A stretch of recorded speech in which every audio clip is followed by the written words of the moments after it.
Hey YouTube, it's Richard with Through the Haze Survival. I'm filming indoors today because it's pretty windy outside. It'd be hard to hear me. And the wife and kids are out at the friend's house, so it's pretty quiet inside of the house. Today is going to be the first in several videos over the course of the channel that'll cover prepping and preparedness. This video will be more of an intro as to where to start and some helpful resources, and then hopefully some things to get you started and an idea to give you that preparedness mindset. Now, preparedness has kind of gotten a dirty sideways look in recent history because of shows like Doomsday Preppers, where only the crazy people are the ones that prepare, that are preppers, or people who don't live in the real world are the preppers. But that's just simply not the case. Prepping and preparedness is to help protect you and your family during a crisis, whatever that crisis might be. It might be a flood, a wildfire, something that cuts off your access to everyday essential things like electricity, or going to the supermarket for food. Could be rioting, or a myriad of things. So I hopefully I can get you in that mindset, start thinking of things that you might need. It's kind of region specific somewhat as to what you might need versus what someone else might need, and then also where, if you live on property or not, if you live in the city or not, because some things you can do for yourself, like growing food or raising food, whereas if you're in an apartment, it might be a hard thing to do. But you want to be able to get you and your family through any crisis.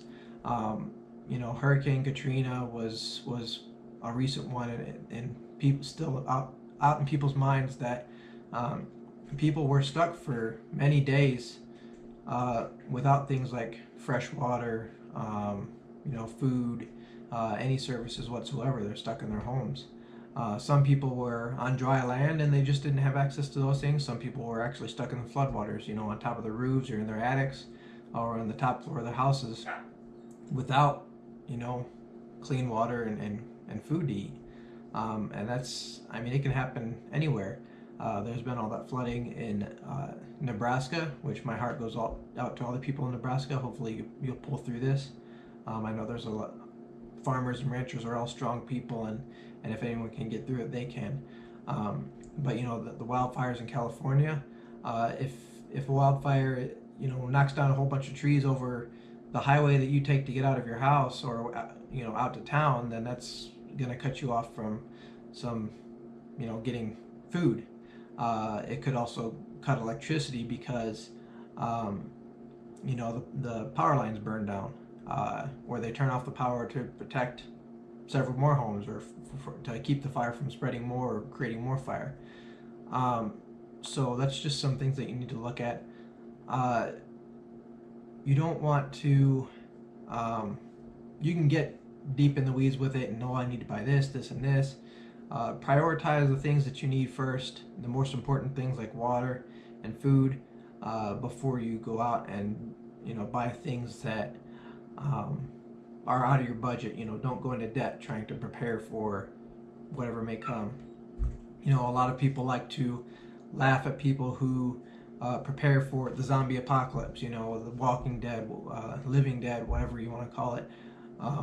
And while it might be a silly concept, their preps kind of cover any crisis that might happen, like an outbreak of some kind of disease, riots or civil disturbances, the power going out for long periods of time, being without clean water, clean food for long periods of time.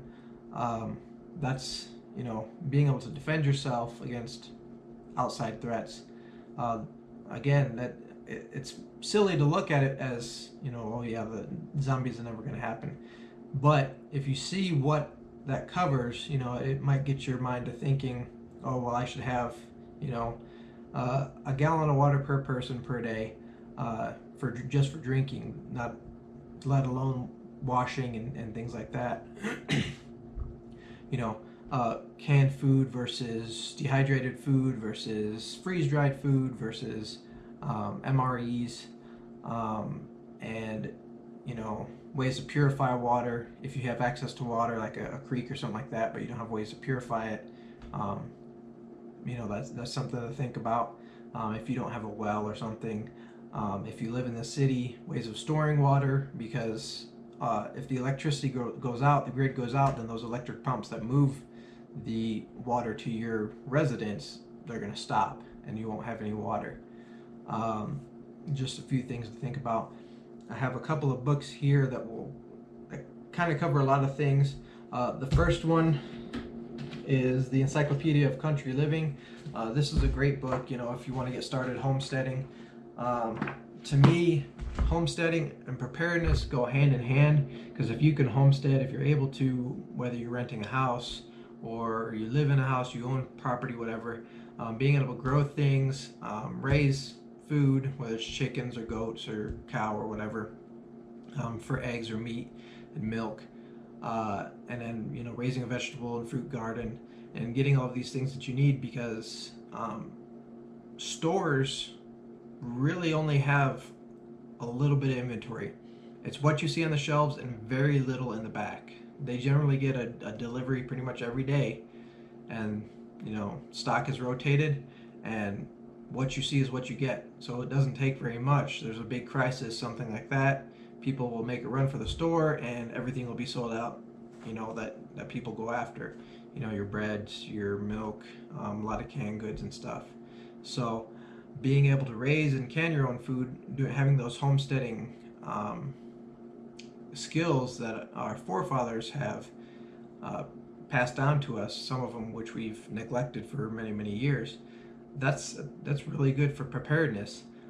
You know, food that you can yourself in glass mason jars will keep longer than a can of food will, you know, that you buy from the store shelf. So this Encyclopedia of Country Living, this is the one that I have, is the 10th edition. I don't know what they're in right now. I'll put a link in the description to Amazon. But I mean, it covers growing plants and stuff, and different types of plants, and has recipes in here and a whole bunch of other things, just for living off the land, and like it says on the front, living off the land and doing it yourself. Having those skills is just, it's great to have. It's important, and it's something that we need to pick up on. In the future, I'll probably do some homesteading videos. There's a potential that we may be moving sometime. I'm sure in the future, I don't know when, but hopefully we'll be able to buy a piece of property that has enough space for us to garden and do some homesteading ourselves. Right now, we're renting this house, and then we do have some plants growing in pots that are specific to this region. So we're kind of prepared, but not where I'd like to be overall. You know, I have some MREs, I have some freeze-dried food, we've got canned food and a lot of water, but it's not where, me personally, where I want to be. And like I said, this is just an intro, and we'll get off in the weeds with it even more later on. So the next book that I have is Dare to Prepare. This book is basically just all prepping. This is the 6th edition. Again, I'll put the link down in the description. They had to print this book because they didn't have any in print already, so it took about a week extra for me to get it. But I mean, it covers everything from nuclear emergencies to the floods, and filtering your water, and canning, and how to read dates, and like product codes on stuff that you buy off the shelf, so you know when it was actually manufactured, so that way you can kind of judge when you should actually use it by, because canned food does have a short shelf life. MREs really only a couple of years. After that, some of the stuff starts to get pretty nasty. I've got some in my work truck, and like the cheese is usually pretty nasty after a while. Some of the main meals are okay. Freeze-dried food, however, on the other hand, is 25-year shelf life. I mean, that stuff is great. But on the other hand, you need, you know, good water to boil and to put into it. So, and then there's ways you can freeze dry your food. Dehydrated food will go for a while.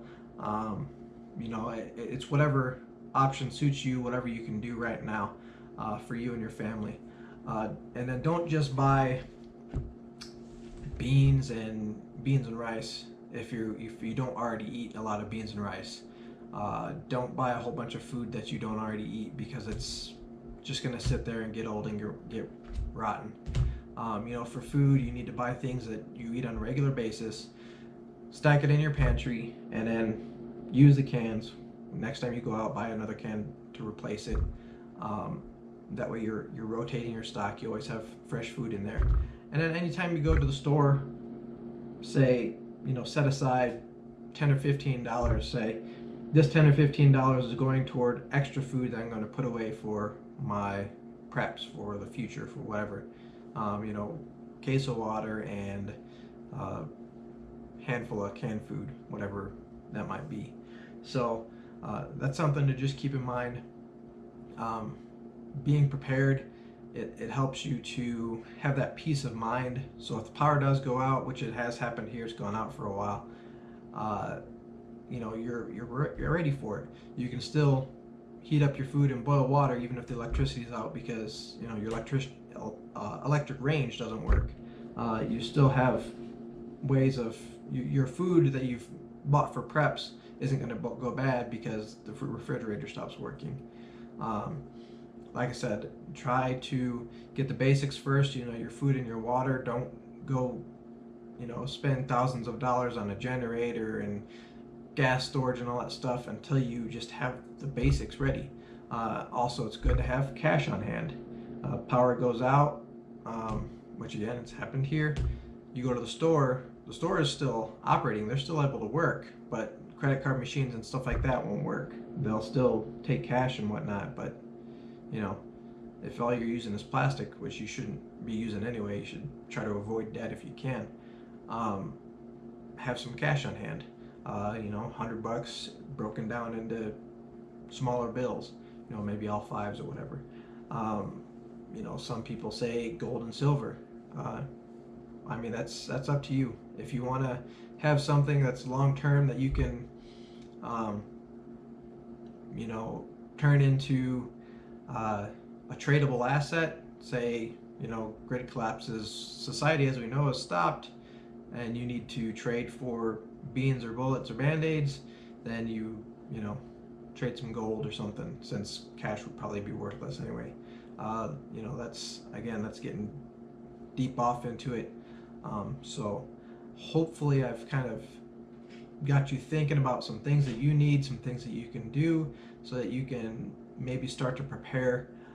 Again, contact me if you have questions about things you should buy, maybe specific to the area that you're in. Instagram, Facebook, or on YouTube. I'm pretty accessible, and then I'll answer your questions or comments, whatever you have, and then we'll continue along this line of self-reliance and preparedness, including the bushcrafting and everything else. So, like I said, like, share, and comment, subscribe, and please come join me outdoors.